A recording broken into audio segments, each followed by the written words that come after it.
NEET പരീക്ഷയ്ക്ക് വ്യാജ hall ticket നിർമ്മിച്ച കേസിൽ കുറ്റം സമ്മതിച്ച തിരുവനന്തപുരം നെയ്യാറ്റിൻകരയിലെ അക്ഷയ സെന്റർ ജീവനക്കാരി കൃത്യസമയത്ത് അപേക്ഷിക്കാൻ പറ്റാതെ വന്നപ്പോൾ മറ്റൊരു വിദ്യാർത്ഥിയുടെ ഹാൾ ടിക്കറ്റ് വ്യാജമായി തയ്യാറാക്കി നൽകിയെന്ന് ഗ്രീഷ്മ കുറ്റം സമ്മതിച്ചു.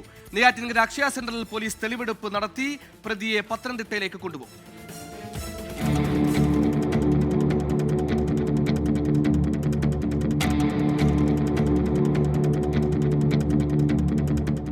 നീറ്റ് ഹാൾ ടിക്കറ്റ് ക്രമക്കേടിൽ മണിക്കൂറുകൾക്കുള്ളിലാണ് യഥാർത്ഥ പ്രതിയിലേക്ക് പോലീസ് എത്തിയത്.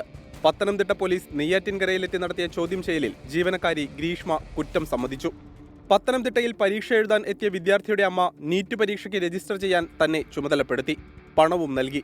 എന്നാൽ അപേക്ഷ സമർപ്പിക്കാൻ മറന്നുപോയെന്നും പിന്നീട് കൃത്രിമ ഹാൾ ടിക്കറ്റ് നിർമ്മിച്ചു നൽകിയെന്നുമാണ് ഗ്രീഷ്മയുടെ മൊഴി. ഹാൾ ടിക്കറ്റിൽ കൃത്രിമം കാട്ടിയെങ്കിലും ഗ്രീഷ്മയ്ക്ക് ബാർകോഡും സാക്ഷ്യപത്രവും തിരുത്താനായില്ല.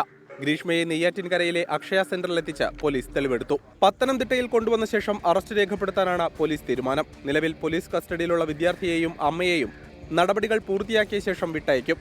വിദ്യാർത്ഥിയെ പ്രതിപട്ടികയിൽ നിന്ന് ഒഴിവാക്കാനുള്ള റിപ്പോർട്ട് പോലീസ് കോടതിയിൽ സമർപ്പിക്കും. വ്യാജ ഹാൾ ടിക്കറ്റ് നിർമ്മിച്ചത് ഒറ്റപ്പെട്ട സംഭവമെന്നാണ് പോലീസ് നിഗമനം. 24 പത്തനംതിട്ട, തിരുവനന്തപുരം.